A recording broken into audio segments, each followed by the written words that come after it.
Today we are going to solve P.V.Sindhu, an icon of success lessons English workshop. Hello students, welcome to the Sapna's Homeschool YouTube channel. नमस्कार विद्यार्थ्यांनो, मी आहे सपना आणि आज आपण English workshop सोडवतोय. मी पुणे जिल्ह्यात नाही. तुम्ही कोणत्या भागात माझा व्हिडिओ बघताय मला सांगाल. फर्स्ट क्वेश्चन आहे complete the words by feeling in the missing letters. म्हणजे आपल्याला काय करायचंय, मिसिंग लेटर्स हा प्रश्न आपल्याला सगळ्यात पहिला लँग्वेज स्टडी मध्ये हा प्रश्न येतो एक्झाम मध्ये. तर इथे काय बघा, तर जितके शब्द पाठ कराल पटापटाचे उत्तर सापडतील. जसं की हा आहे एनहान्स. इथे आपल्याला दिसतं इथे काय आहे, एन मिसिंग आहे, फीचर मध्ये ए मिसिंग आहे, लंच मध्ये इथे पण ए मिसिंग आहे, नोटवर्दी मध्ये ई मिसिंग आहे, मेंटॉर मध्ये पण ई मिसिंग आहे आणि आयडेंटिफाय मध्ये टी मिसिंग आहे. सो इथे हे वर्ड्स मिसिंग आहे. बी आहे make as many 3 letter and 4 letter words from the word contemporary. तर हा सुद्धा प्रश्न आपल्याला येतो. आता बघा इथे आपण 3 letter वर्ड्स केले आहेत. Cap, art, can, car, cat, coy. हे तुमच्या माहितीसाठी इतके शब्द दिलेत. किंवा 4 letter वर्ड्स आहेत came, cone, arty, cane, acre, copy, earn, many, meat. तुम्हाला हवे तितके शब्द घ्या. त्यांनी लिमिटेड सांगितलेले आहेत, पण आपल्याला जितके करता येईल आपण तितके केलेले आहेत. नेक्स्ट आहे question, make sentences of your on using the following phrases idioms. तर आपल्याला कायम हा प्रश्न येतो आणि यातल्या ज्या फ्रेजेस आहेत त्या एक्झामला येतील. सो तुम्ही फायनल एक्झामच्या दृष्टीनं ह्या फ्रेजेस तोंडपाठ करा, समजून घ्या.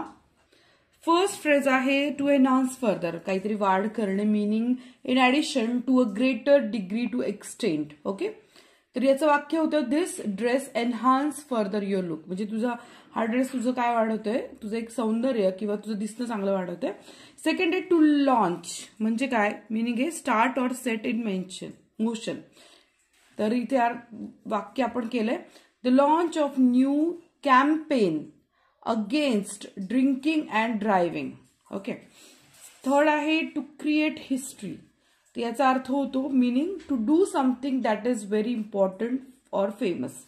वाक्य बघा 1983 कपिल देव क्रिएट हिस्ट्री. म्हणजे इतिहासात आपण म्हणतो ना, इतिहास घडवला या अर्थानं. डी आहे पुश द एनव्हलप. त्याचा अर्थ होतो meaning approach or extend the limits of what is possible. त्याचं वाक्य बघा we will keep trying to push the envelope are market demands it.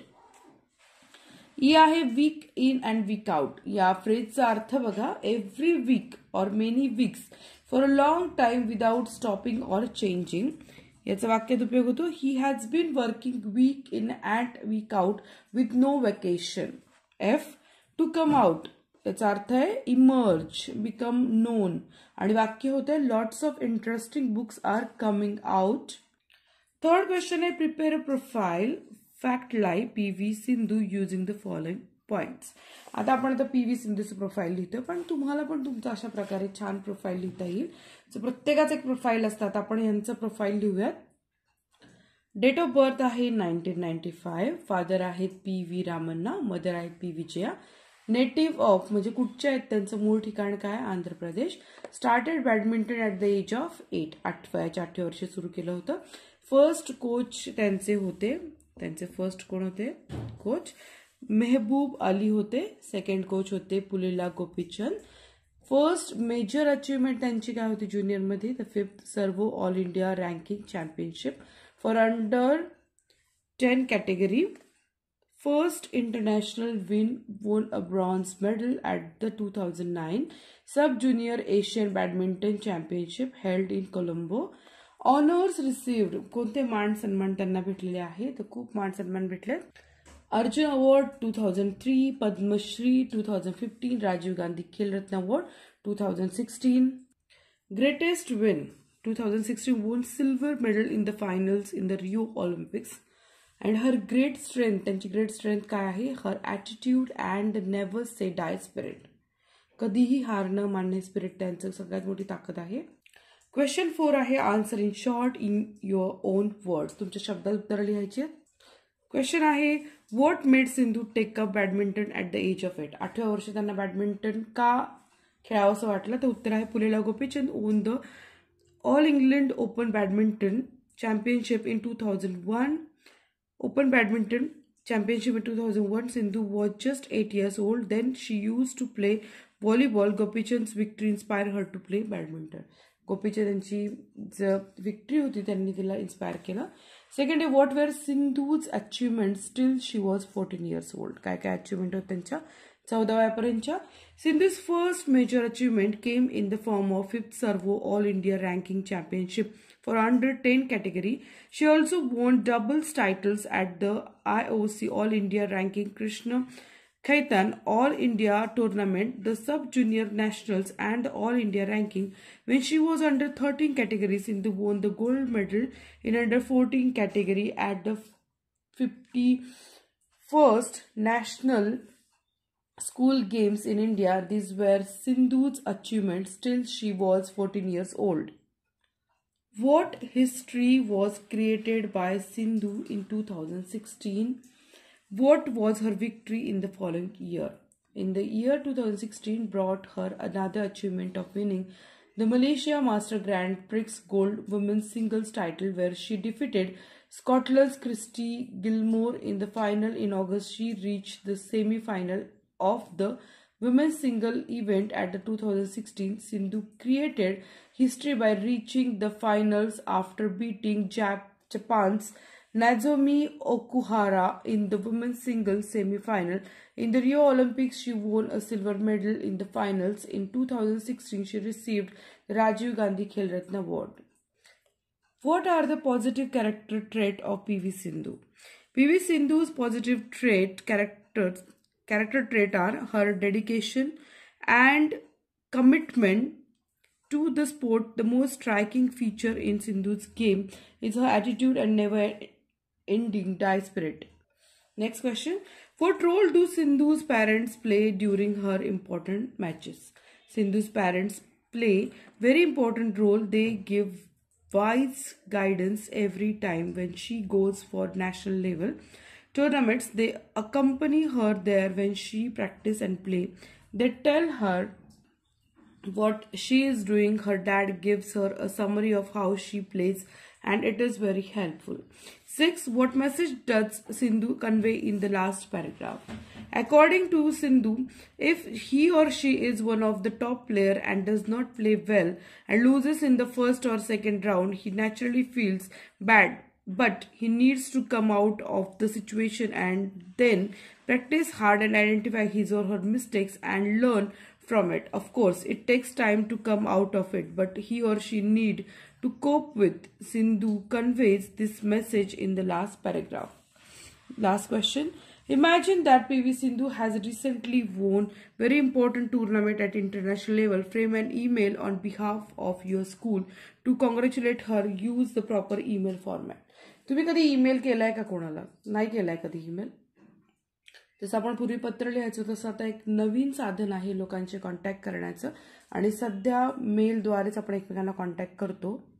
सुरुवात करताना करायची आहे फ्रॉम ganesh.patil1.1@gmail.com. तुमच्या प्रत्येकाचा एक मेल आयडी असेल ना, तुम्ही तो पण टाकू शकता. तर इथे अशा प्रकारे तुम्हाला टाकायचं आहे टू pvsindhu@gmail.com. ह्यांचा एक आपण टाकलेला आहे. डेट आहे थर्सडे 13 जानेवारी 2022. इथे आपण 23 लिहू शकतो. Badminton tournament, congratulations. काय सब्जेक्ट लिहिणं महत्त्वाचं असतं की congratulations on winning badminton tournament. Dear miss Sindhu, please accept our congratulations on behalf of our school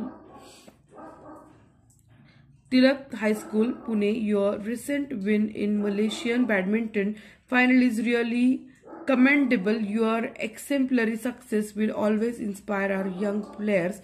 It is a great achievement in future. Regards, Ganesh Patil Tilak high school. आता तुमची नावं टाकू शकता, तुम्ही तुमच्या शाळेचं नाव टाकू शकता. लँग्वेज स्टडी आपण सोडूयात. Coordination, observe the clauses in the following sentence. तर he is intelligent and he is hard working.